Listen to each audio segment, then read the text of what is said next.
everyone. Welcome back to the podcast. I'm Bree. And I'm Alex. And this is the Damn Shong podcast for maybe not much longer. Maybe not too much longer. We are coming up to a rebrand. We're not sure on the specific timing of it. Yeah. In a previous podcast episode, we told people to look for the hidden account that we've created for our new brand. One person found it, I think literally the day we posted. Yeah. And so he got $25 Starbucks gift card. Yeah, that's pretty fun. But yeah, so we're going to be rebranding the podcast to align with our new project, our new big app. I mean, I don't even know what to call it. I honestly want to say business because I feel like it's going to be so much more than an app, but I'm hesitant to say that because it's not that yet. Like it's really just the app. Yeah, so. but then I brought you into the coaching software, which we're putting the umbrella under, over all that. So it definitely is a business that's like, once you saw that, it was fun seeing your reaction to that coaching software because you hadn't seen it. You just heard about what I was talking about. It's so cool. It's so freaking cool. I think it'll revolutionize. I mean, this is obviously a really big statement, but I think it actually will revolutionize the way coaches interact with clients and like 100%. their coaching capabilities. Yeah. So excited for that. Alex was explaining it to me and he's like, you just don't seem excited. And I was like, well, you're explaining something to me that I can't visually see. Like I'm trying to put pieces together in my head. And so I'm getting as excited as I can through my imagination of what I understand you're telling me. And then he showed me and my mouth just dropped. I was like, now you see, I'm really excited. So It was wicked. It's cool. It's cool seeing that come together and then the app come together as well. So the two projects to look out for you guys is for the coaches out there. We have the coaching software, which we'll be unveiling maybe end of year, maybe sometime next year in 2024. And then our app, which is for the average person. I guess I don't want to say clients necessarily because it's not like it's one-on-one clients. Technically, coaches could use it too. Sure. You know what I mean? It's really anyone that has a goal. Yep. And this is going to help guide you to that goal. So workouts, nutrition, education, self check-ins, and so much more. There will be habit building, consistency calendar, all that is all going to be in the app. So really excited to do that. But that's, I guess that's our sponsorship plug real quick. Anyway, you want to get into the pod now? Yeah. So we are talking about fitness myths today, and we were going to do it like the top 5, but then as we got into it, we're like, there's just so many that we could tackle. And like, why do a top 5? Like, I think it's more so just kind of clickbaity. And I'm like, I'm don't care about the clickbait. I care about getting the best information out there. And so we have a long list. I didn't count them, but I think it's like 12-ish. 1, 2, 3, 4, 5, 6. 12. Wow. On the money. Wow. Nice guess. Yeah. I'm just spot on. After eyeballing tracking for so many, being able to eyeball tracking, you just know how to eyeball for sure amounts of anything nowadays. I'm about 80% confident you could look at a brick house and tell me how many bricks it had because of your tracking capabilities. Honestly, probably. Yeah, those like count the beans in a jar. I know you've crushed every one of those. Well, I will say I've done those quite a handful of times and I never get close. So no, me neither. It's different though when you can't see like inside. Like I can see the totality of this list, but like when they make it deceptive. You know what I mean? They make it deceptive. So, but yeah. Anyways. All right, let's get into it. Okay. Yeah. Actually, do you want to talk about how moving into the house has been?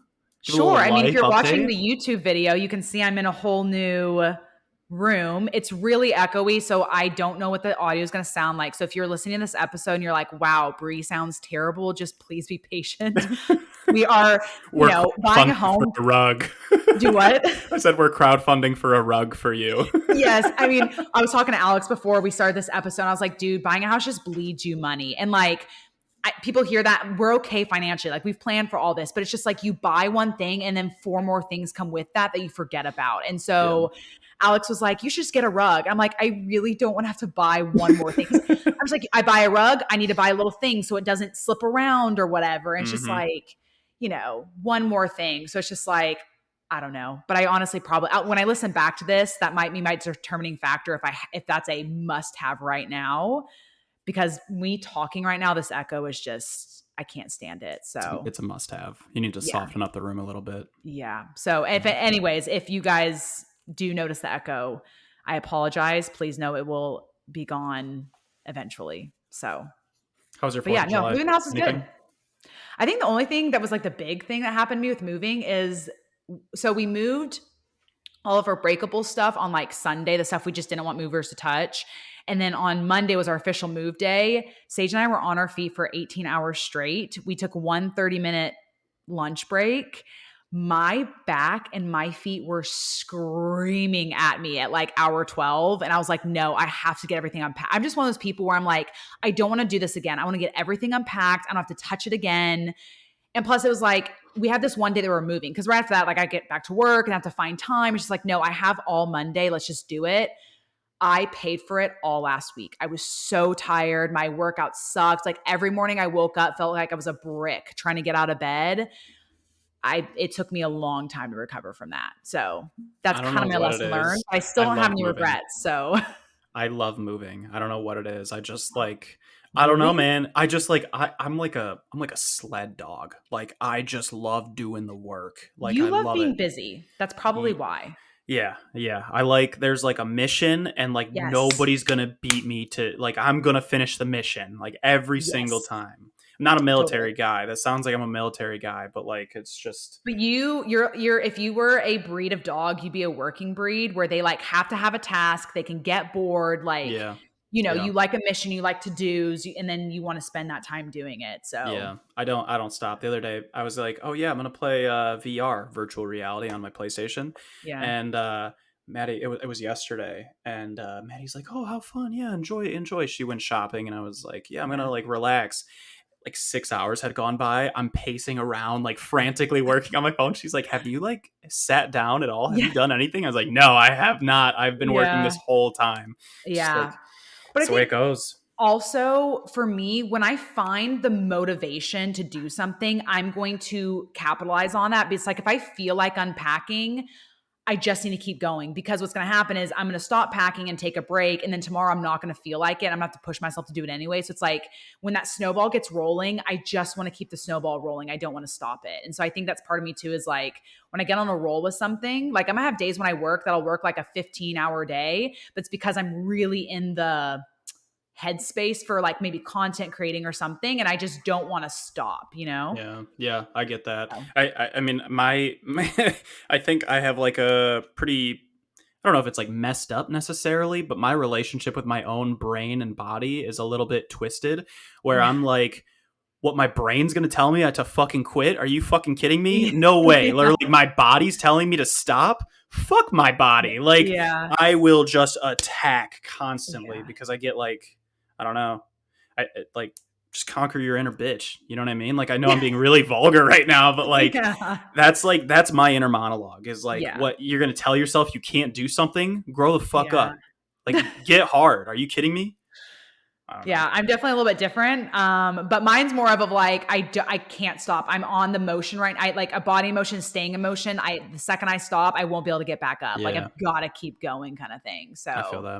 but Anyway, you know, fun little tangent there. You yeah. wanna get into it now? Yeah, we'll get into it. So the first one that we have is eating late at night leads to weight gain. Do you want me to kind of start us off here, or do you want to start us off? You got I'll it. start off. So our first one we have here is eating late at night leads to weight gained. So first of all, this is a big fat myth. If you eat at 11 o'clock, if you eat at 9 p.m., if you eat at 4 a.m., that does not lead to weight gain. What leads to weight gain is an overconsumption of calories, and it doesn't matter what time that you eat the food. Now, if you've been listening to podcasts for a while, I always like to make analogies. It's like if you're trying to save money, whether you save money at save $5 not going to Starbucks, or save $5 not going to Chick-fil-A for dinner, you still save $5. It doesn't matter when you decide to not spend $5. It all comes down to saving money. And so the same thing applies to food. Yes, sure. You can make the argument of like, okay, if I eat really late at night, my body's not going to use it. And so it's going to sit there and then turn into fat. Okay, sure. Let's go down that hole of, let's just say that's potentially maybe happening. You're going to wake up in the morning and your body needs that energy. And where's it going to pull from? It's going to pull from the food that's sitting in your stomach. Or let's say your body decided to deposit its fat. It's going to go right into those fat storage and pull it out for energy. So outside of a calorie surplus, it does not matter what time you're eating and consuming your food. Yeah, in terms of weight, I think there's a little bit of nuance here with like the protein intake. and so I don't even know if we necessarily want to cover that, but protein intake timing is a little bit different than just like general calorie intake timing. But I will say that also that like if you enjoy eating late at night, do your thing.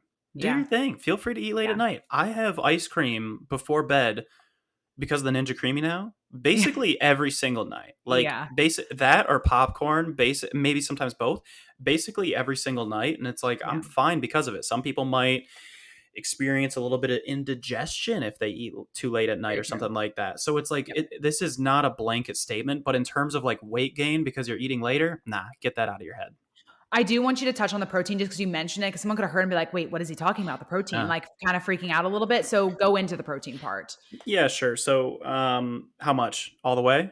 Well, I just want to, I feel like the protein part is a little bit separate from this. So I do want you to go all the way, but I'll preface this in saying,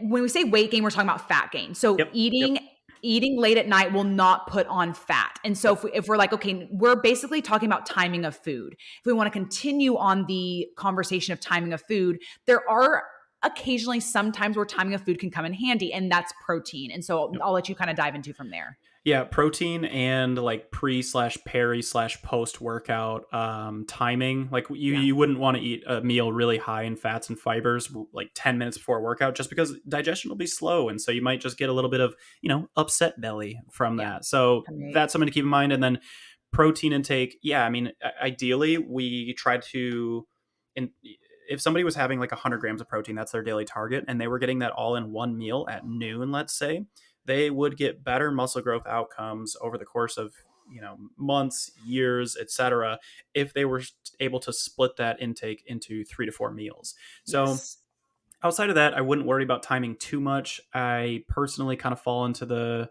camp of it's probably a good idea to get protein in sometime in the morning. So if you are a intermittent faster, maybe try a modified intermittent fast where you just have like a protein shake early in the morning. Technically that does break your fast, but there's intermittent fasting as a whole is just a way to control, calorie intake, and it doesn't work for some people, does work for others. But anyways, that's a whole nother topic that I don't necessarily want to get into. I was going to get into like leucine threshold and like protein timing. I think we just need a whole separate podcast. I think that's a whole separate podcast for that. So podcast. Yeah.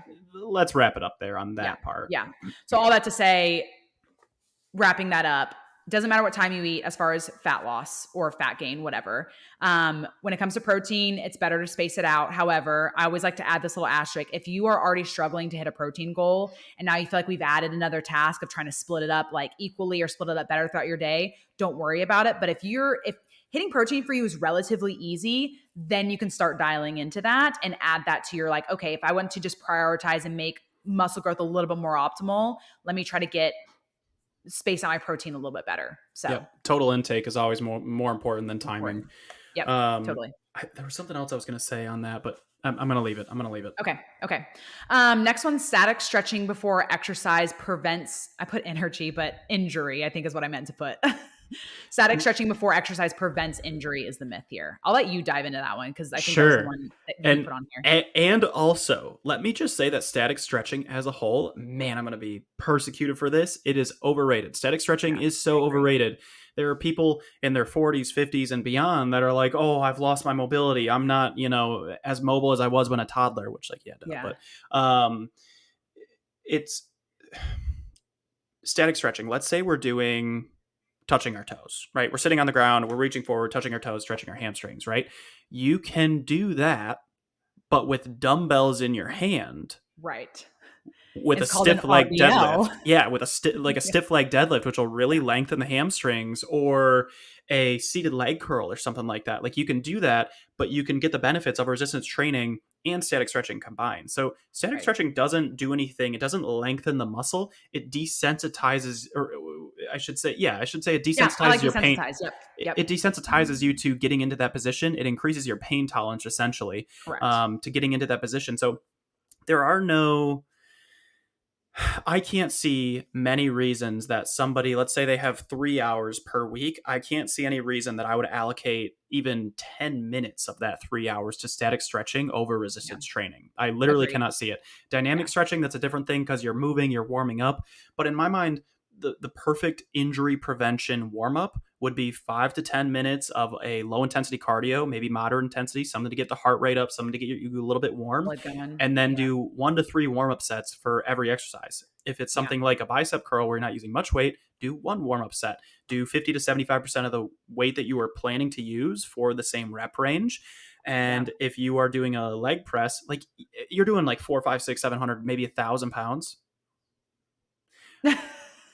If for people who aren't watching, Alex just kind of totally like, he was like showing off for a second, basically saying that was him, that's him. So he's one that lifts that much weight.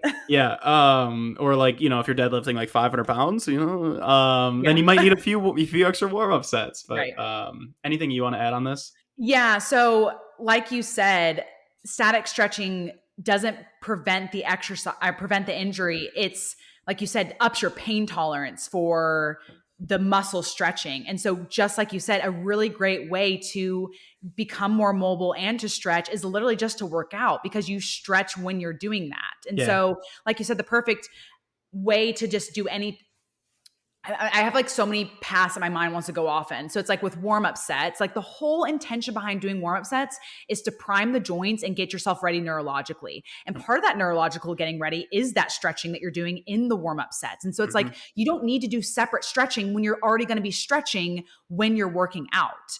And so it's just, you're adding more time that's unnecessary to be doing to your workouts. So there was one other part I wanted to go into and now I lost it. I'll go. So did you see this? If it comes to you, just interrupt me. Okay. But did you see the study where people were growing muscle in their calves from stretching? Are you familiar with that one? No, I didn't see that. Okay. Tell me about it. So I'll be brief with it, but basically they found out like, okay, stretch mediated hypertrophy is a thing, right? And you and I know that. And it's kind of like this new area of research, like, okay, lengthened position exercises are like shortened position. Yeah, exactly. And like moving a little bit, maybe 60% of your exercise, maybe more, maybe 70, maybe 80% into lengthened position work. And so it was like a medieval torture device looking thing. And they put this like device around people's ankle and then would crank it. So dorsiflexion. So like pulling the toes towards your face. And then the stretching. And they said it was like, I think it was a 7 or 8 out of 10 on pain, which is the equivalent of breaking a bone. And like, so so let me just say that like, if you're hoping for stretching to get you to grow muscle, like look elsewhere, pick up a fucking dumbbell. Like don't stretch to the point where you're like screaming like, ow, you know? I think there are just better ways to grow muscle, and that happens to just be resistance training. It's like, if we can get all the benefits of, you know, greater mobility and flexibility and range of motion while at the same time growing muscle and improving bone density and like improving blood sugar, you know, all the benefits that come with resistance training. It's like, why would we spend any time doing static stretching? I don't know. You're already taking all your joints through a full range of motion if you're performing a lot of exercises correctly. So I just don't. Yeah. Oh, what I remembered from what I was going to point out is you talked about warm-up sets and how like if you're doing bicep curls, you know, just probably 1, all that kind of stuff.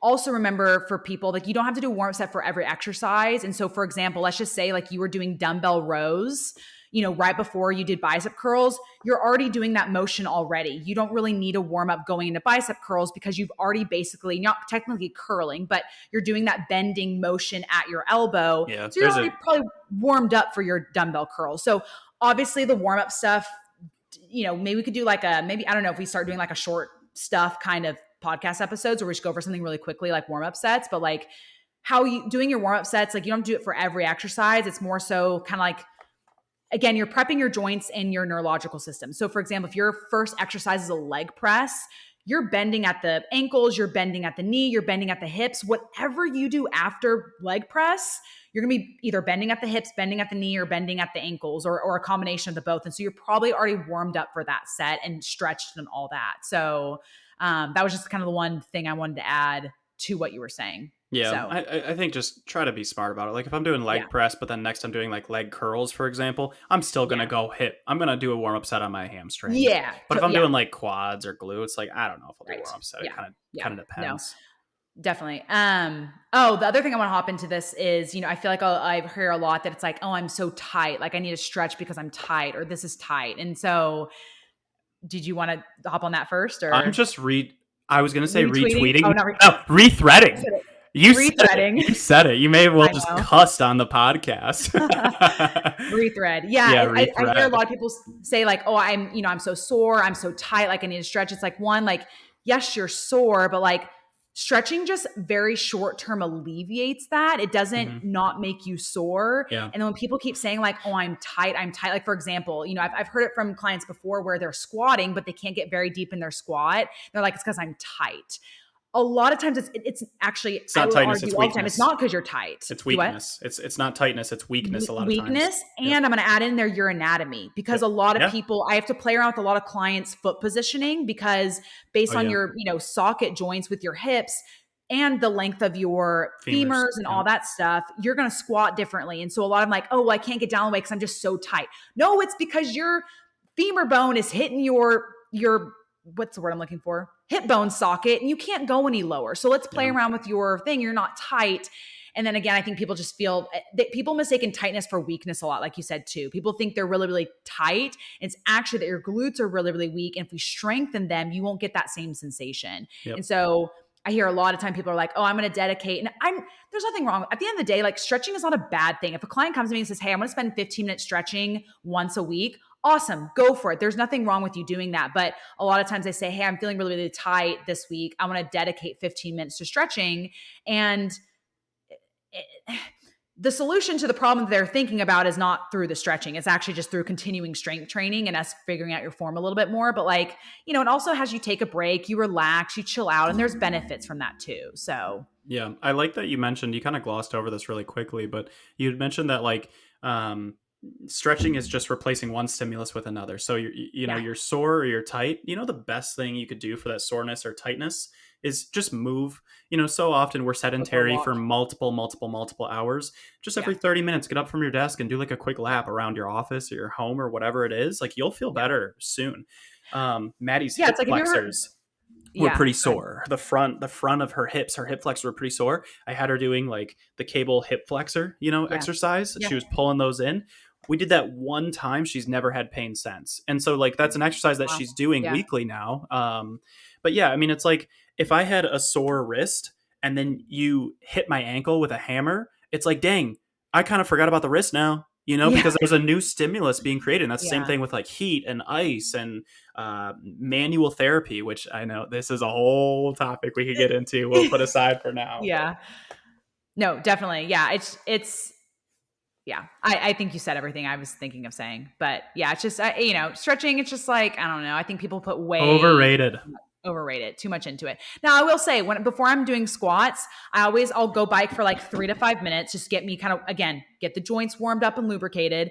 And then I will kind of sit in a little deep squat and kind of go back and forth. It just feels really nice. It feels really nice kind of get that stretch in right before I go into a squat, but it's not any extra benefit that I'm getting before I actually get the bar and go down into a squat. So and it could be potentially detrimental to your power output. I'm pretty sure there was a static stretching thing where it's like if you're holding static stretching for 30 to 60 seconds at a higher intensity, it reduces your force output in subsequent sets. But I'm not sure. Yep. I think to kind of compete with that, the Flexibility Research Institute released that like, okay, well, let's get a little bit of clarity on this. And I think that was like, if you go immediately into a set, like there's no rest time between that. Yes. I'm not positive on that, but that's what I vaguely remember. It's been a hot minute since I read that, but I remember seeing something about saying like, static stretching potentially will reduce your power output. Yeah. And so, also on static stretching, if you have goals, like if you're a gymnast or an MMA fighter who needs to kick people in the head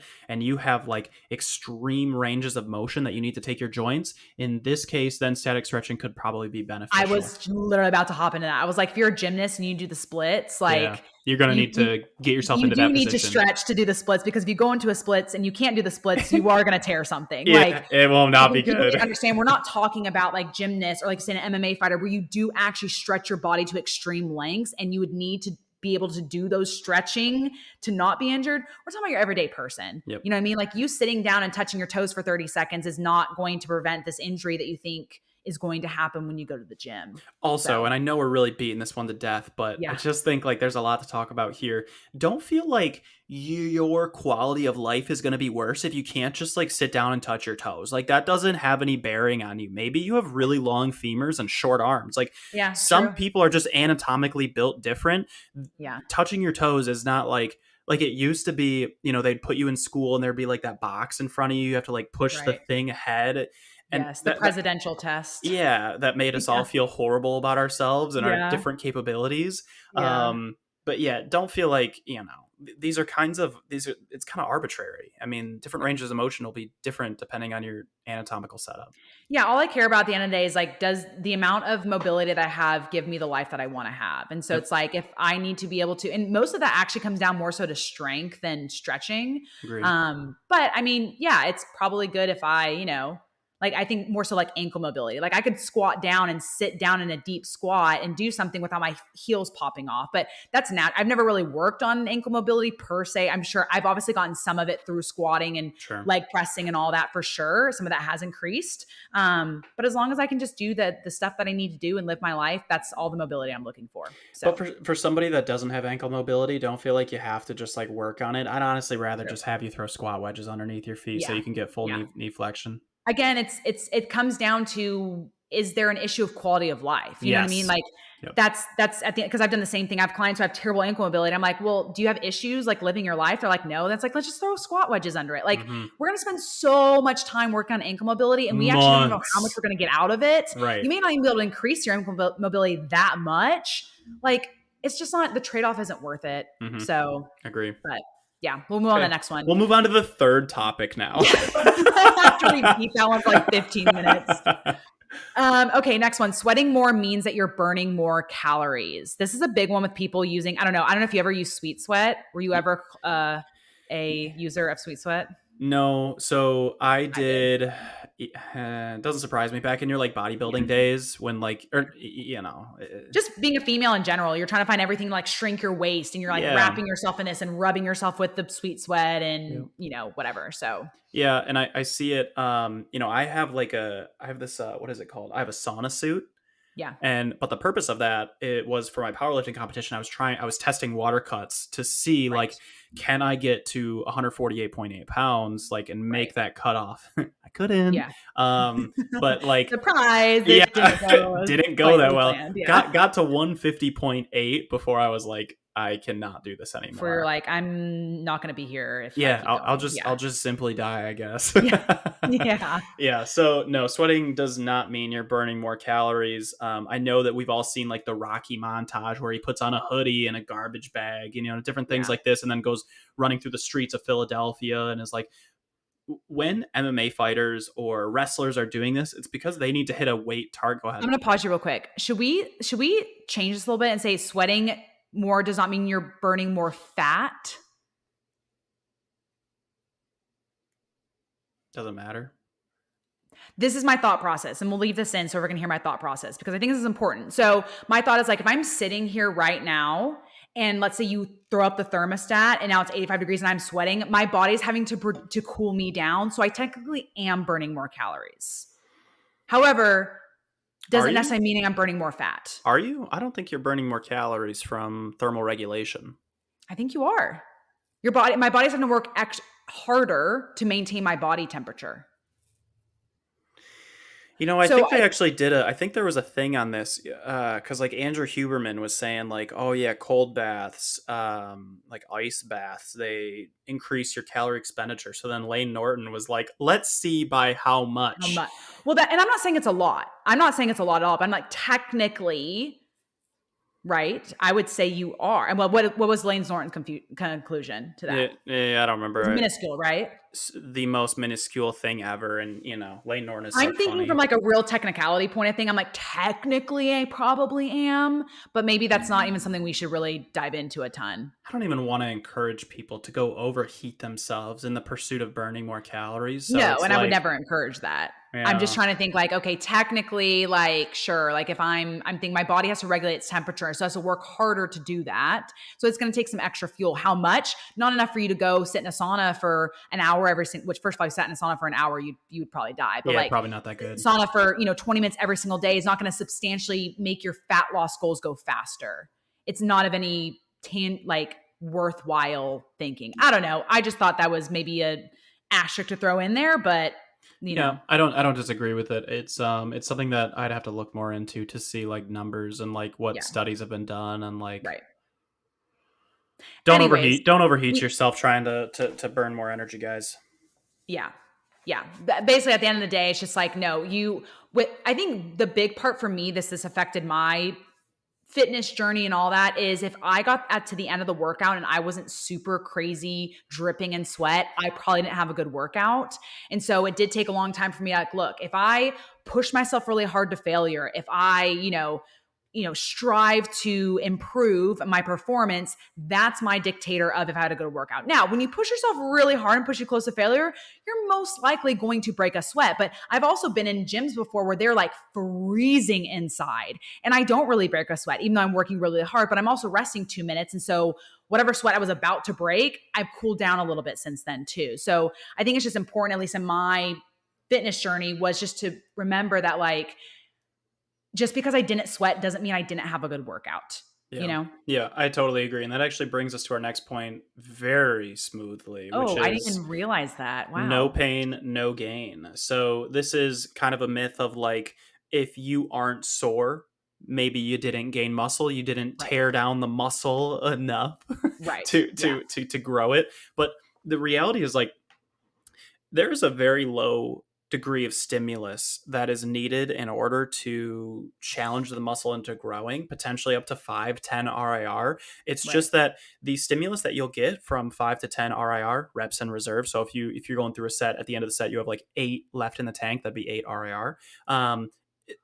The stimulus there is going to be so low that you're going to get a lot more. You'd have to do the amount of volume, the amount of sets that you'd have to do to get the same degree of stimulus as like one set to 0 to 3-ish RIR. It's just like, we have to think about time savings here. So I wouldn't always chase soreness. Soreness is not a good indicator of how good of a workout you had or of muscle growth or anything like that. Do we want to go into the repeated bout effect at all, or go for it? Okay. So the first time you do an exercise for, I'm just going to say in a while, I don't think there's any solid timetable on that, but the first time you do an exercise in a while, there's going to be a much higher degree of soreness that comes from that. Every subsequent time after that first one will be less. So third one, I don't think will be as, man, how do I word this? You don't get progressively less and less and less sore. The first one, a lot of soreness. Everyone after that, less sore. There's something called the repeated bout effect, which is basically like your body is protecting itself. It understands the movement and it's protecting itself from that degree of soreness again. Yeah. I'm okay with that answer.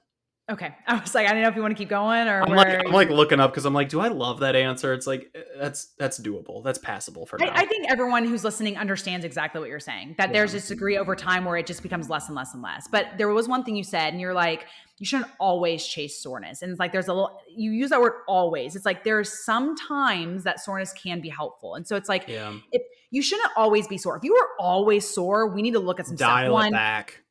Well, it could either be like dial it back, you're not recovering, or maybe you only work out once a week. And if you're only working out once every 7 days, you're probably going to be pretty sore each time. You're pushing yourself pretty hard. So there could be that. But it's just, if you are, let's say you work out 3, 4, 5 times a week.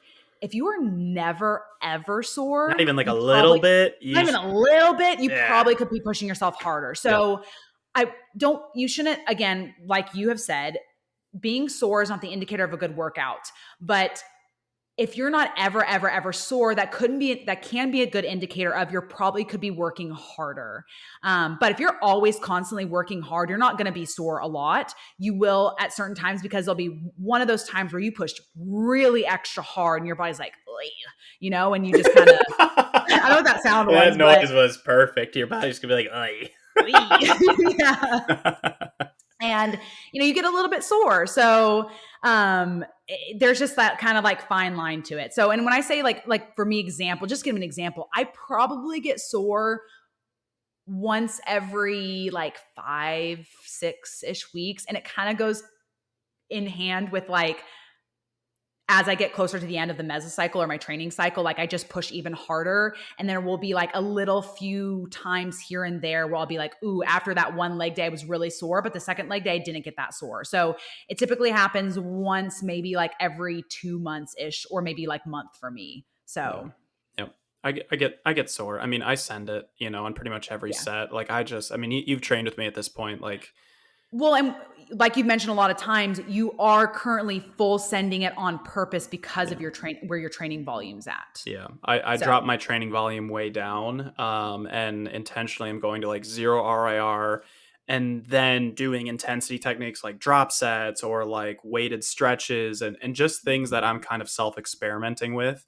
Yeah. I took, I don't know if you know Nate, but I took Nate through a workout, and he was like, dude, what the hell are you doing? We did a chest press, the cable chest press to failure. Then we dropped weight by 20%, immediately again, drop set to failure again, and then sit there with a weighted stretch for 10 seconds. And he was like, what is wrong with you? The higher intensity you go, the more recovery you're going to need. And and the less volume you need. And the less volume you're going to need. And so, like you said, you're experimenting a lot. You're pushing yourself harder than a lot of people are. So you're going to have soreness more often. But then that's also, there's a fatigue that comes with that and recovery that comes with that too. So yeah, there's the whole balance with that. So. I like the intensity, you know, of like just pushing myself. I know. Like, I just like you're a workhorse dog, whatever we call it. You just got to conquer that inner bitch. You know what I mean? Like, like my body's going to tell me to quit. Yeah, right. Yeah, I'm gonna sit here at 10 seconds doing a chest press and be like, you're not. Yeah, don't give up. You do not give up. Yeah. Okay, we'll move on to the next one. Alcohol in low doses can be healthy. This kind of goes with our like having a glass of wine per night, which is so funny because I literally talked to someone yesterday about this. There is no amount of dosage of alcohol that is actually healthy for you. Having a glass of wine a night being healthy for your heart is a myth and is not true. The benefit that you're getting from drinking a glass of wine is not from the alcohol, it's from the grapes. So if you want the benefit of drinking a glass of wine a night, just drink grape juice and toss the alcohol, because the alcohol is not benefiting you at all. I'm going to say, and I framed it this way for a client. She was really worried about, she had a golf outing coming up, and she was like, hey, I'm really worried about my relationship with alcohol. You know, I kind of have an all or nothing.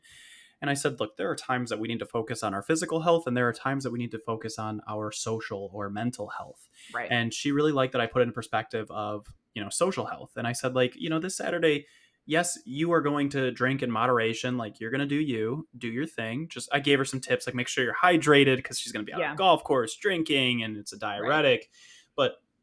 But I do think, like, you know, the Mediterranean diet, people are always kind of curious about how they are able to drink, you know, wine and things like that and still be healthy despite alcohol being literal poison for you and it being unhealthy in any single dose and it being a carcinogen, which, you know, if you don't know, that causes cancer. So I would just, you know, keep in mind. But the thing about them is, like, every time they're drinking, every time they're eating, they have friends, they have family around. Like, their social health, their stress is so low because of the environment that they're in and the way they approach alcohol. Like, it's like a lot of times a Mediterranean diet, or you know, it's not like we're doing beer Olympics with my buds and I'm smashing 40 beers. Like, that's not casual. The way it rocks. Yeah. It's more so casual. Yeah. I think you bring up a good point. Like, you know, with the Mediterranean diet, I feel like a lot of people, when they see the Mediterranean diet, they cherry pick at it when there's a whole host of things where it's like, okay, this could be healthy. It's like, I think the Mediterranean diet really goes into the blue zones. If you know what the blue zones are, those are spots in the world. There's like 4 or 5 of them, I think, where a lot of people in a very condensed area live to like over 100.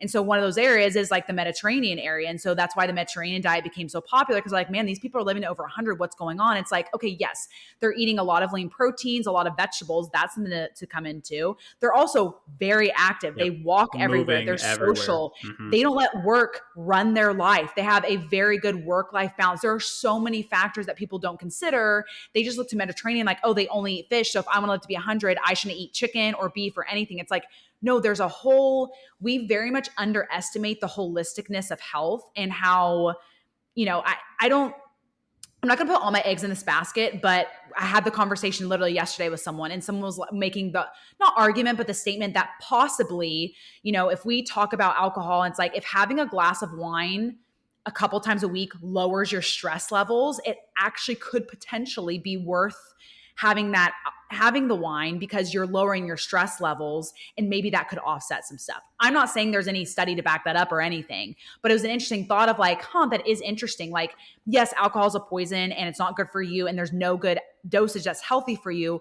But if you are someone who just like having that glass of wine every Friday night really unwinds you and de-stresses you, maybe that trade-off could balance that. Yeah. Let me put in, just for the people that are like, oh, thank God she said that because I was not giving up my wine. Take a close look at your relationship with alcohol. I think a lot of people have kind of let it, maybe get a little bit too, they're letting it go inch by inch by inch, and they need to take a really close relationship with, is it adding to your life, or is it honest to God? Is it pulling away from your life? And if replace alcohol with heroin, crystal meth, cocaine. Yeah. I mean, if we know it's bad for your health to do these things, but if you think about it, like, oh man, I just had such a stressful week at work. I think this Friday I'm going to do a little bit of crystal meth. I think that's what I'm going to do, because I know it's not good for my physical health, but it is good for my mental and social health. It's like, you sound like a loony. That's what you sound like. You sound like a loony. I do. And I don't know this for sure. Extreme. I'm going extreme here. Okay. I do think crystal meth is way worse for you than having a glass of wine. I cannot confidently say, but I'm pretty sure. Yeah, I'm like 99.9% sure. So who's to say? Yeah, but I think you bring up a good point of like, okay, at the end of the day, at the end of the week, if you have a glass of wine, you're probably fine. But if like every evening you need a beer or two to de-stress from your day, check it out. We should be looking at that. Like, can we go for a walk? I know they sound like woohoo, but like, it's true. Like, can we go for a walk? Can I journal? I read a book, putting deep pen breathe. to paper. Yeah. Do what? I was just adding to it. Take a walk, read a book, deep breathe for a minute. Journaling, like you said, is such a good idea. Alcohol to de-stress us. Let's look into something else de-stressing us. And so, again, I literally drank yesterday. I had glasses of wine at the pool. I'm not against alcohol at all, but we need to look at your relationship of what is it serving you in your life. And for me, I pretty much only drink when I socialize. So for me, it's kind of just one of those things where like, I feel good, get a little bit of buzz, I'm hanging out and with friends. But other than that, I pretty much don't drink. And the other time I drink is like if I have a steak or something that just tastes really good with a glass of wine. That's my relationship. And so I'd encourage you, if you are using alcohol to de-stress you, I never recommend that. I even think if that's what unwinds you after a whole week, I don't think that's what you should be doing. But at the same time, it's your life and you can choose kind of your give and take of that stuff. But I think that we need to look into your relationship with alcohol for sure. Eventually we might want to do a very in-depth alcohol episode. We would need weeks of planning for that, but that might be an interesting one to dive into. Yeah, anyways, definitely. Next one. Yep. High reps and low weight leads to long and lean muscle. I'll let you take this one.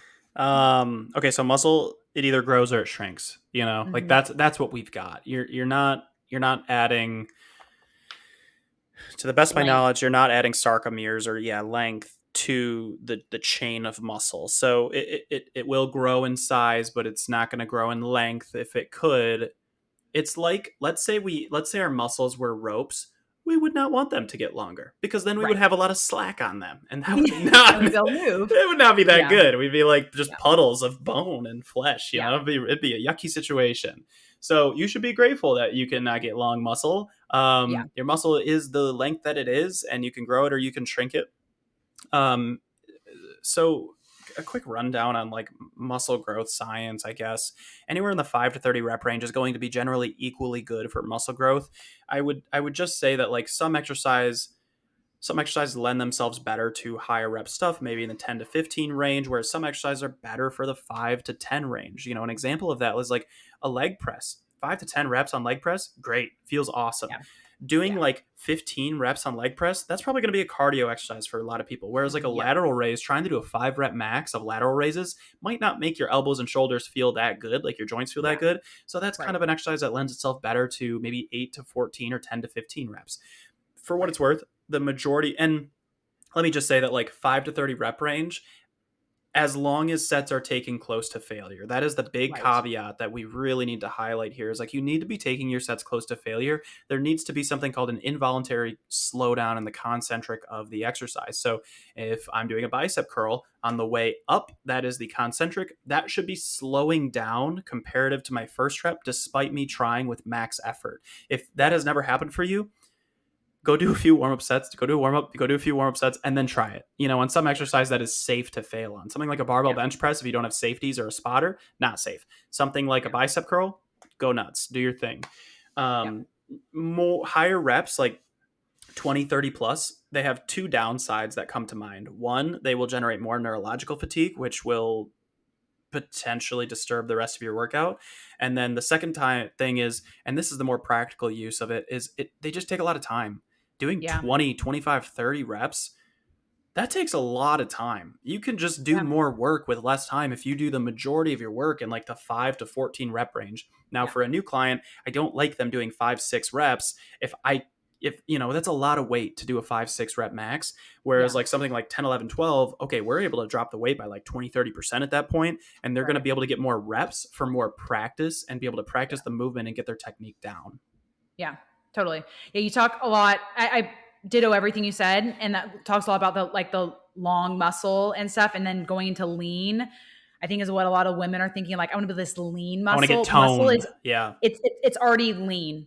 Like the definition of like being lean is having something that has a high ratio of muscle to it. Yep. Muscle is 100% muscle. It's not getting any leaner. And so it's just like, it is lean. And so the only way to get more muscle is to build it with like what Alex was saying, working in the 5 to 30 rep range, working close to failure. And then, again, assessing, like you said, the different rep ranges for different exercises. But like your muscle is already the length that the longest it will ever be, and is the leanest technically that the muscle's already lean. So it's the leanest it's ever going to be. So if you're looking for that long and lean look, it's literally building muscle and then having a body fat to muscle percentage ratio that gives you the look that you're wanting. Yep. So if you're doing 15 reps, it's not going to build this more feminine muscle. And then if you do 10 reps, it's going to build this more masculine muscle. The only difference between male and female when it comes to muscle is guys have more muscle in a different body shape than females, right? So when a guy builds up their upper body and even their lower body, they look more Dorito shaped, right? You guys are going for this like really triangular shape, but you naturally have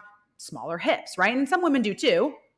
And so when you're going for the look as a female, maybe a more feminine approach to your look, it's literally just training just how men are, building up those muscles in the areas you want to build muscle in, and having lower body fat percentage. That's the magic pill or formula. The training differences between men and women are none. I mean, it's an individualization approach. Like, it's not that all women want to grow more glutes or that all men want to grow a big chest. It's like, I want to grow big glutes. I'm a guy, you know? So, but in terms of like how, if Brie and I had the exact same goals, exact same equipment, exact same preferences, we would do the exact same program. Like me and her would do the exact same exercises, the same degree of failure, and we'd still be growing our muscle. Look for an individualized approach, but not one that's like men versus women, because that's just not how physiology works. Yes. How you grow muscle is not different at all between men and women. Yep. What you prioritize and which muscles you're building, that's where the difference comes in, because there's different preferences. And you're even going to have, women or men having similar preferences in what they're wanting to grow too. It's literally just a societal kind of thing that, there's this look that a lot of people are going for depending on, I guess what you're desiring or what you find is attractive or whatever. So I think the one commonality, like most men want like bigger glutes, bigger legs, and women kind of. That used to not be the thing, though. That used to not be the thing. It used to be chest and arms. That was the thing. But the one thing that I've found with my clients that men and women have agreed on a lot lately, arms. Women want the wedding arms is what I've been hearing. A lot of guys just want bigger arms, like I want the biceps to fill out my golf polo, is kind of the vibe. Yeah. But then women, it's like, I want to stop this jiggle. I was showing a woman today. I was like, look, I have jiggle too. Like this is, I'm very lean right now, but I still have jiggle. It's just like, that's the way the body works. Anyways, that's another tangent. No, but I want just on that. People aren't watching this right now, but like, or not everyone. Some people are. But the jiggle, I did a reel on that. I'm like, muscle that isn't flexed jiggles is what I said in it. It's like I can hold up my arm right now and jiggle my arm just like you did on camera. And it's our muscle that's jiggling around because it's not flexed. And so there's so many women who want to get rid of the wings. And like, sure, if you get rid of some body fat, that will get rid of some of the wing-esque-ness of whatever you're not wanting, but you are always going to have jiggle on your arms because you are always going to have muscle and it's not going to always be flexed and it's going to move. If you ever, not everyone's seen this, but a lot of bodybuilders do the quad flex where they grab their quad unflexed and they jiggle it as much as they can and they intensely flex it at an instant and it just solidifies. And it's just like, that's even something they do on stage. You know what I mean? Like having that jiggle is like this desirable thing because it's like, look at this, just like load of muscle. Boom, meat slab. It's a giant slab this is all muscle. Meat. Yeah. It's showing how instantaneous you can get that movement to stop because you have so much muscle right there. So, I won't go into that anymore, but I just like that you brought that up. So, the next one, eating small, frequent meals boosts your metabolism. I don't even know what to say about this other than no, it's a myth. No, it's a myth. It doesn't. To make your metabolism go any faster or whatever, nothing. There's nothing to go in here. That's just the game. That's just it. Yeah, that's just something the way it is. Somehow made up that it makes it go faster. And I think people say like you're burning stuff more or whatever. It's like, well, I mean, if you're constantly eating food, your body's going to break down that food, whether you have 100 calories across 5 hours and you break down that 100 calories across 5 hours or 500 calories at one time, your body still has to break down that 500 calories worth of food. So it's all the same. It just nets out. It's like the eating late at night. It all just nets out. So move on to the next one. Okay. Yeah. Crunches are the key to a flat stomach. I lose my. I love everybody. I love everybody so much, but oh my god, I lose my mind at this because people will say to me that like I know spot reduction isn't a thing. So it's like, okay, great, check mark, awesome. You know spot reduction is a thing, but then they say but, and that's where screws come loose inside of my psychotic brain. That's when I start to lose my mental a little bit. Is when I hear the but, and it's like but. If I do more abs, can I get a flatter stomach? Let me tell you this, muscle grows. And so if I wanted more defined arms, there are two things that I could do. I could focus on growing my arms with muscle building exercises, curls, extensions, etc. for the biceps and triceps, or I could reduce my body fat. However, so reducing the body fat will make it, kind of shrink. Smaller. Yeah, exactly. But if we're looking at abs, we have two things that we can do. Same thing. We can grow the abs through resistance training. And I'm not talking about grow the muscle. Grow the muscle. Or we can shrink the body fat. Again, spot reduction is a thing. We have to just be in a calorie deficit consistently. Eventually, we'll get lean enough to see the abs. Right. If you try to hypertrophy your abs, if you try to grow the muscle there, what is going to happen? Your waist is going to expand. You're going to have a bigger waist. And it's going to take a lot of time. Let me say this. You're not going to do like a few sets of dumbbell crunches or cable crunches or gar hammers or whatever. And all of a sudden, like, wow, I have a fridge appearance. Like my body is like a refrigerator. Like that's not how it works. But I do just want to tell a lot of people that like doing core for general core strength is totally fine. I think it's way overrated. I think I have plenty of core strength just from doing like bent over rows, for example. Like I'm preventing my body from twisting, right? That is anti-rotation right there. You can do more specific exercises like a Palloff press if you wanted, but I just think that core exercises are so overrated for the vast majority of people. I think there's just so many better ways to spend your time. You are not going to get the amount of effort and time you would need in order to make your abs visible when they are not currently visible, if you are not losing any body fat, it would be years of doing crunches. And it really depends on what your body fat's even at the start. I mean, if you're having 50 pounds of body fat to lose, you'll never see it. You'll never ever see it. Never. Yeah. So if you're at like a normal body weight, I would say, and normal such a arbitrary relative term, but like it would take years for you to build enough muscle for them to push through the fat for you to be able to see them. Yeah. And let's say like right now, I can see my abs. 10 pounds ago, I couldn't. Yeah. I didn't have to spend 4 years doing ab exercises. I needed to spend 4 weeks literally in a calorie deficit. Yeah. So like if you want to see your abs, more power to you. I think for a lot of women, it can be unrealistic to get there and still have healthy body fat levels. I'm sorry. Right. It's just like, that's just the way it goes. Yeah. You guys naturally need more body fat.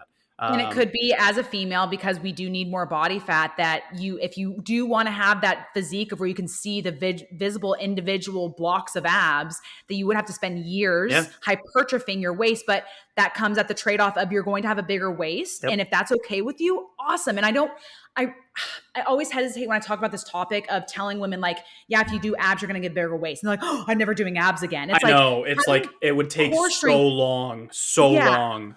And having core strength is really important. And like Alex said, you will get plenty strong core-wise for your everyday person through just lifting weights. You're going to do so much isometric work technically through compound movements and stuff. You will get so much strength through your core. But if you want more strength, go for it. That's fine. Just know if the only reason you're doing ab workouts is because you want a smaller waist, you're actually being very counterintuitive and you're making your waist bigger is what you're doing. Now, so it's like, and think about this too. Think about the anatomy.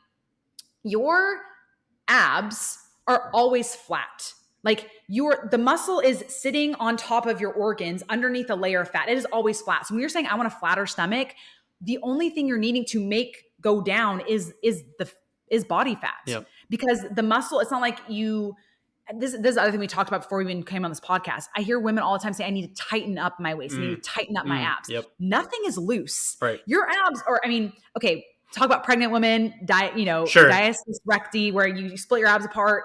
Bro, we're not talking about that right now. Special case scenario. Yep. Special case scenario. Okay. Obviously your abs do split. There are exercises for them to heal and come back together, but just your normal, whatever, female, your abs are intact and are together. You're not tightening anything up. What you're thinking is you have a lot of body fat on your stomach. It's loose. It moves. It jiggles.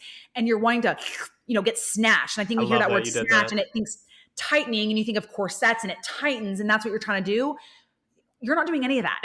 If you're doing ab exercises, you're just making the muscle bigger. And then when you lose body fat, you're just removing body fat from that area. There is no tightening of your waist ever at all at any point in your life. You will not tighten your waist. That was so good. I just need a mic drop. That's one of those things where my screws come loose. Again, anyone listening to it, client listening to this, if you've talked me through this, I love you. I'm not mad at you ever for talking about this. Nope.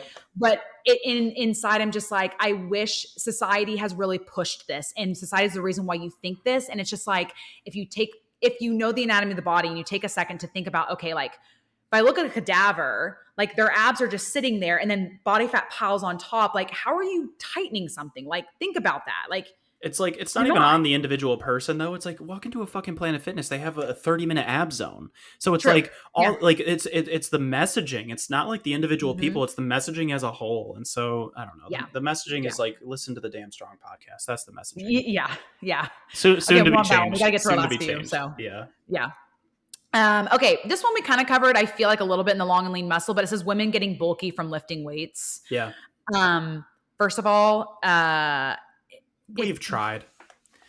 Both of us have tried getting bulky, and I'd say we're like we're like in shape, right? But like, I'm not looking like C-Bum. I've been trying for a decade. Like, yeah, this is the thing. It's like people who are, so I get it. I totally get the women who are thinking this. Like, I don't want to look, there's a woman that they have a picture of in their mind that they've seen and they go, I don't want to look like that. Mm-hmm. I get it. Everyone has the right to have a preference of aesthetics. That is totally fine. But just know that female that you don't want to look like, she has her life. her life, but she has so much more discipline than you do. She has spent so much more time with her nutrition, with her training. She's individualized it. She's tweaked it. She has dialed in the screws, whatever you want to call them, so much more than you have to get to that.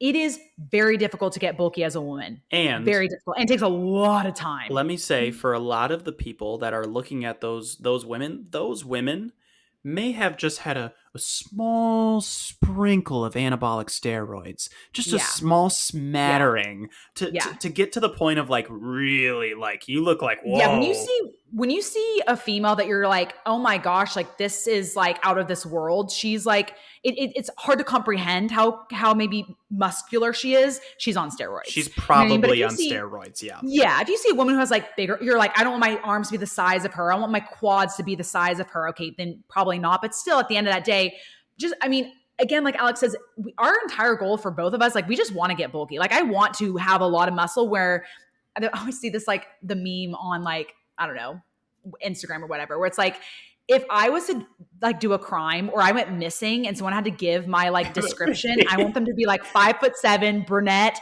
muscular jacked, build, muscular. Like I want to be able to sit here and people are like, whoa, she works out. You know what I mean? Like I'm not looking to be insane. Like I'm not looking to look crazy, but I do want people to look at me and be like, okay, she cares about the fitness thing. Like she's got something going on there, you know? Yeah. But other people, and I have worked so many years to get, and I'm not even there yet. I don't think I am. I've worked so hard and worked so many years, and I've dialed in my nutrition and my discipline by a ton. And so it's just like, you're not going to get there on accident. Yeah. Like you're not from doing 8 reps or 15 reps. Like you're just not going to, it takes so long to even get to that point of that female. So sorry, I went off on a tangent. So no. I like it. It's I think like, the analogy that I like to use is like when you get in your minivan in the morning to drop your kids off at school, you're not worried about becoming a NASCAR driver. Like it's not like, oh my God, I'm just going to slip into this event.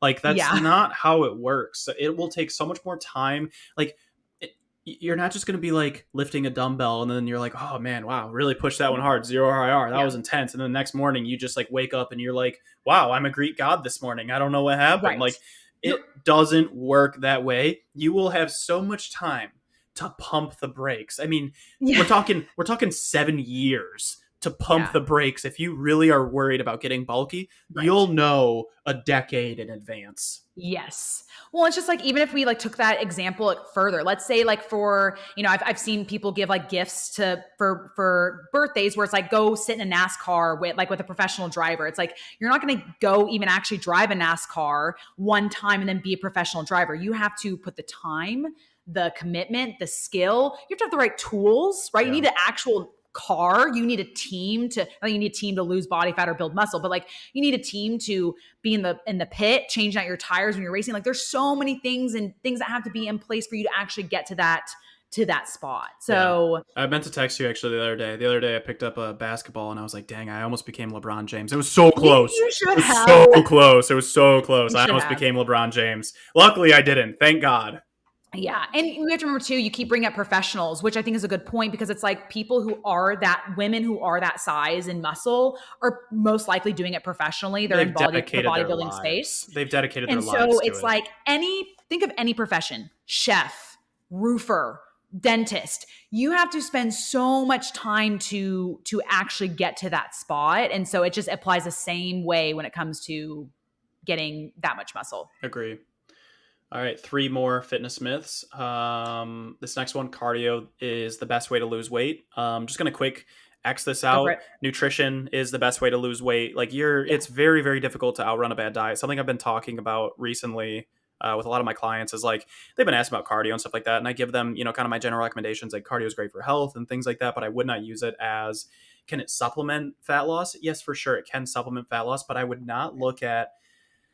The issue with higher intensity cardio modalities is that they have a larger compensatory effect. So what that means is like, if you go do your like Soul Cycle, if you go do your Orange Theory, something that's really intense, you're probably going to have a compensatory effect in your energy expenditure to the degree that like just a practical kind of layout for this is like, you go do your class, you come home, you're sitting on the couch because you're exhausted, right? Whereas something like we could probably do a lower intensity modality for example, like walking. It's why we're so big on steps. If we just do that and spread it out across the day, there will probably be a lot lower of a compensatory effect in terms of energy expenditure. So let's say like, I don't love like giving numbers of like calories burnt, because there's no way outside of a lab setting to know. Like your Apple Watch, your Fitbit, your Garmin, whatever brand it is, does not accurately tell you energy expenditure.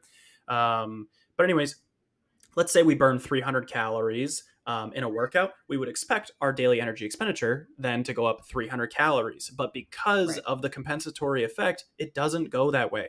Now, let me also add that I'm really big into the theoretical energy models kind of thing. I love it. Yeah. I have a 7-minute YouTube video in case anybody's curious. It's unlisted. It's unlisted. So you'd have to DM me for it. But anyways, this compensatory model happens, from what we've seen, happens when we're in a deficit, but not when we are at maintenance or a surplus. So a little bit of just food for thought there. It's a little interesting fact. Yeah, the compensatory is a big word, so I'm just gonna like really simplify that word for a second. Compensate? That's the simplest word ever. Okay, I won't. No. Please. For the simpletons out there, please explain compensatory. No, I was just gonna say that what you're saying. If I'm just to really just bring that down a level, just to simplify it, when you work out really, really intensely, your body decides to say, "Hey, I am beat. I'm not moving for the rest of the day." Yeah, and so it ends up scaling it out. I know that's not the right word. Compensating. I know, but I'm trying to just think of like you just sounded very like, when you were talking about it, you sounded very like big word, like I know, and like theoretical energy models and stuff like that. And I'm like throwing out these like big phrases and stuff like that. If this was confusing, send us a message and I'll try to break it down in a simpler way. Yeah, I wasn't trying to say that like, you know what, for people who don't have a large vocabulary like myself, okay, I just think about those people and I'm just like, okay, let's just really, that's why I love analogies. Okay, I do too. Let's just really break this down of like you said, that's why we love steps, because that's not usually what happens when we have a step goal, is that you go for a 10-minute walk and your body's like, whew, I'm beat. I'm definitely going to sit on the couch for the rest of the day. You're like, I can go for another walk and you're fine. Yeah. I think it's important to note that like one of the biggest fluctuating part of our energy expenditure is non-exercise activity thermogenesis. And like, I just want this to be highlighted that like, your daily energy expenditure will adapt to the inputs that you provide to it. I don't know if I'm making a good point here, but you're making sense. You're good. Yeah. No. So it makes sense. I want that to be like clear that like, just because you did a high intensity exercise doesn't mean you're going to lose weight. Like focus on nutrition, please God, focus on nutrition. Yeah, totally.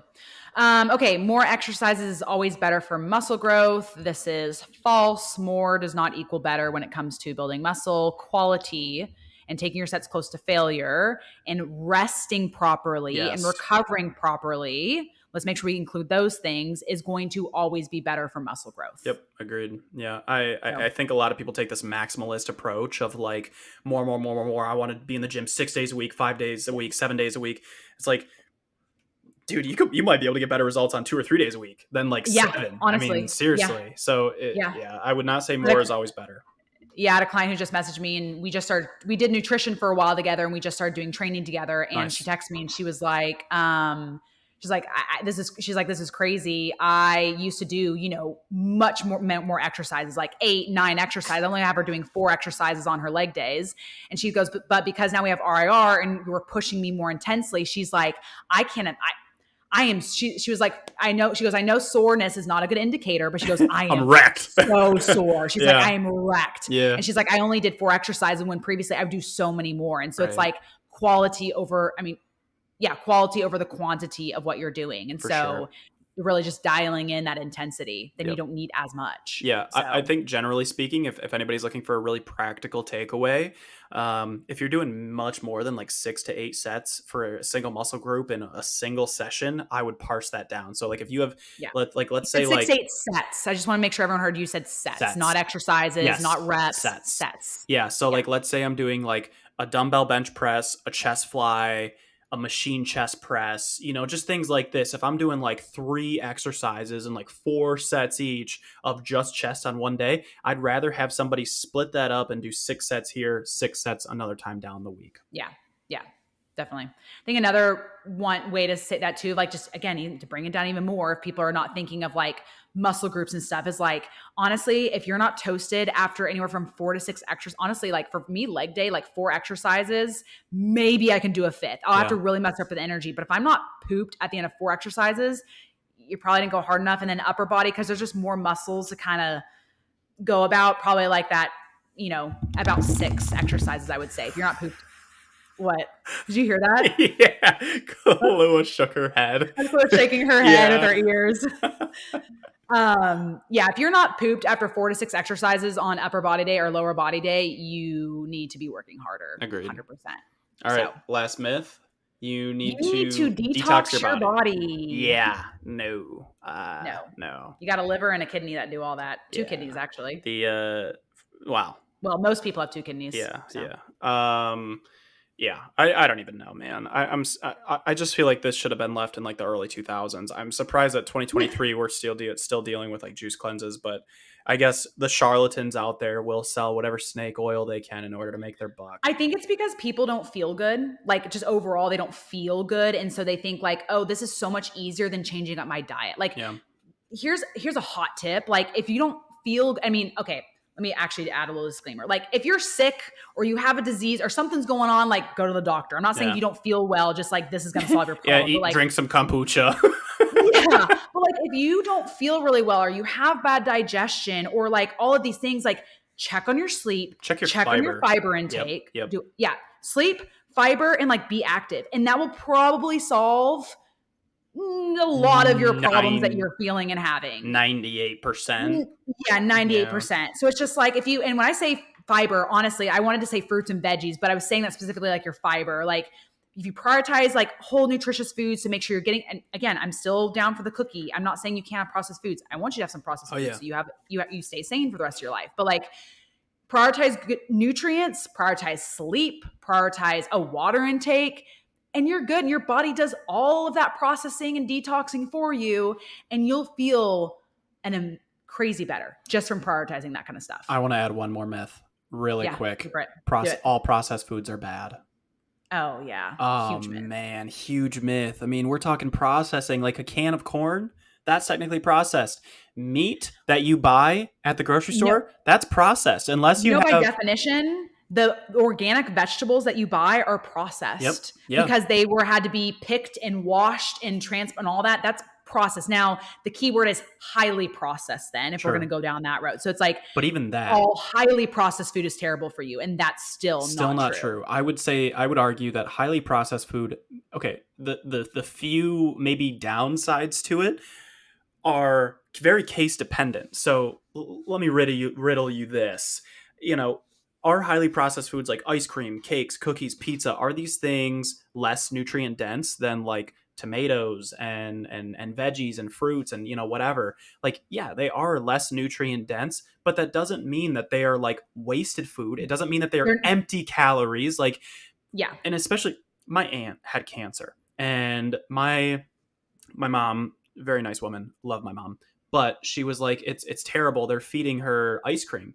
It's like, dude, my aunt's going through fucking chemotherapy. Ice cream's the only thing that she can eat. God forbid she eats 0 calories and just wastes away and fucking dies. Like, no. And so I get really worked up when people are like, I've seen, oh my God, I think it was Flav City or one of those charlatans that was like, oh, they're feeding, this children's hospital is feeding ice cream and cookies and chips, and in their cafeteria it's filled with pizza. It's like, okay, these kids have cancer.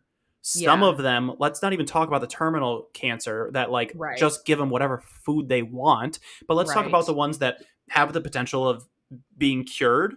Like, why would we not be trying to get any energy into them? Anything. If they can't stomach broccoli and veggie, whatever. It's like if all they can eat is chips, then eat the fucking chips. Like, I'm so sick of these people who have no goddamn clue about nutrition talking about what's best and processed foods are bad. Like, read a goddamn book. Read a fucking book. Like, I'm sorry I'm getting really worked up about this, but like the whole cancer thing with my aunt, that just like really, really pissed me off when people who have no clue about nutrition, like, okay, what is she going to do? Starve? Were you just going to starve her then? Like, come on now. No, but a good point that I bring up to clients that you brought up is like, just because you're eating something that's highly processed doesn't mean there's not no nutritional value to it. Like when you're eating ice cream, you're getting calcium, you're getting fats, you're getting sugar that's energy for you, which is the calories, carbohydrates. Yeah, you're getting as high as a tomato or piece of broccoli, vitamins and minerals.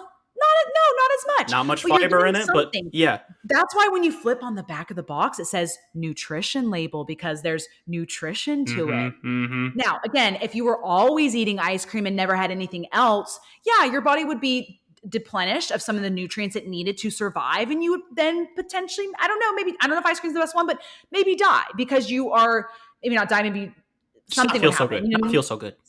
Yeah, not feel so good, whatever. Something would be in the negative. But we have to stop thinking that because I have a cookie every single night or a cup of ice cream, that cup of ice cream is like alcohol and it's poisonous and it's actually harming us.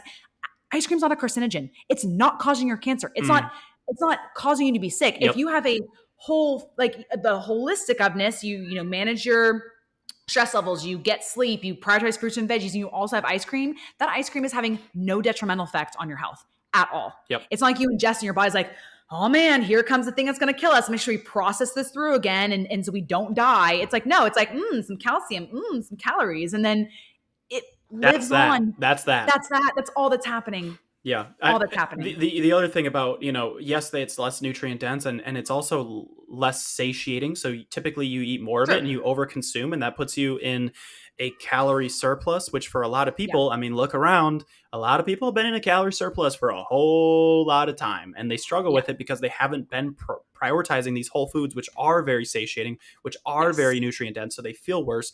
But if I were personally of my current nutrition training and education, if I were to compare somebody's diet who was eating all highly processed foods, but they were in calorie balance and they were a healthy weight versus somebody who was eating a lot of whole foods, but, and this would be very hard to do eating all whole foods, but if they were 100 pounds overweight, and I'm saying who's going to live longer, I have a strong hunch that the person who is in a calorie balance and a healthy weight will live longer.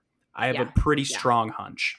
Yeah. I think calorie balance needs to be number one. Who's active as well. Yes. Like we're not counting activity into that too. Yes. I think that's a big portion, but I hear what you're saying and the point that you're making with that. Yeah. So, it's a strong hunch, obviously not like backed by anything, but we just have to remember that being overweight is a huge catalyst into so many health issues. And so heart disease, that's why we make that argument that like, we could probably bet that they would end up being the healthier person once at a normal weight, but not prioritizing the whole nutrient dense foods. No, I'm on vice versa. Which one did you say? I'm saying the person who is at a healthy weight is going to be better off despite eating. That's what I'm saying. That's what I'm sorry. That's what I was trying to say. I came out opposite, but that's what I was trying to say. We're on the same page. There was something else I was going to go into, but the other caveat that I want to add to what you were saying about satiation, which I had with a discussion with a client this morning, is she was talking about like, on her period week, or actually it wasn't even her period week. It just ended up this way. She does a lot of surgeries. And so on her surgery week, she has them once a month. She's working long hours. And at the end of every single day, she really is craving something sugary. And I'm like, there's nothing wrong with that. Yeah. I was like, that's fine that you're having that craving. And I was like, first of all, it might be physiological. It might be because you've had a really long day. Your body wants some quick digestion carbs. Mm-hmm. And so that's fine. And so it's like, there's two parts of satiation. There's being full, and there's also having a craving and satisfying that craving. So I was like, right now you're in a deficit. There are some trade-offs that I'm having to make. So maybe at the end of the day, when you get done with your surgeries, you really, really want that cupcake. She kept talking about the cupcakes that they had. Maybe the trade-off is worth it, that you're a little bit not quite full, but man, at least you got to have that cupcake that you've been thinking about all day. Yep. And so we have to remember there's also two parts of satiation of like making sure you're full, which is a huge part of it.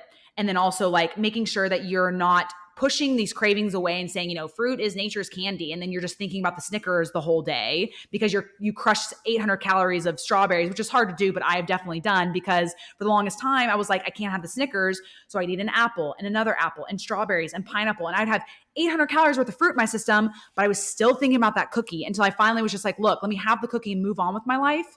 biggest game changer. Just allowing myself to have those things. It's almost a physiological satiation versus like mental satiation. You know, sometimes you just need to 100%. Scratch that itch of like, it's a mental satiation, 100%. So, do we want to wrap it up there? Yep, we'll wrap it up there. Let me just say that sorry for my impassion. I mean, I think a lot of our viewers like when you and I get really passionate and start dropping the F-bombs and like I mean, I think you should be your, authentic self, and if you're passionate about that, be passionate about it. So facts. But this was a fun one. Yep. If you guys have any takeaways from this episode, please make sure to shoot us a DM. If you're on Apple, I don't think you can give us 5 stars on Spotify, but if you're on Apple, make sure to give us 5-star review. You can on Spotify. Yep. 5 stars. Yep. I've not figured out how to do it because I will drop us a 5-star review. I think I'll figure that out after. Anyway. And then, as always, if you want to screenshot this episode, post it to your stories. That's a free way to support us and get the word out on the podcast. And it's always super, super appreciated. But I love, people have been DMing me recently when they have takeaways from the episodes. Same. And I just love it. Same. Love it. Yeah. So my Oreo and my bidet rants. The bidet rants. The Oreo and bidet rants have been getting people laughing lately. Yeah. And I think it helps us to figure out like what you guys enjoy and what your takeaways are. And so we're like, if that was a big takeaway, we should do a podcast on this. For sure. So it's very helpful when you guys message us with your takeaways or just like, I don't know, just whatever you want to message us about the podcast. So yep. Cool. Awesome. Well, we will catch you guys on next week's episode. All right. Bye. Take care, guys.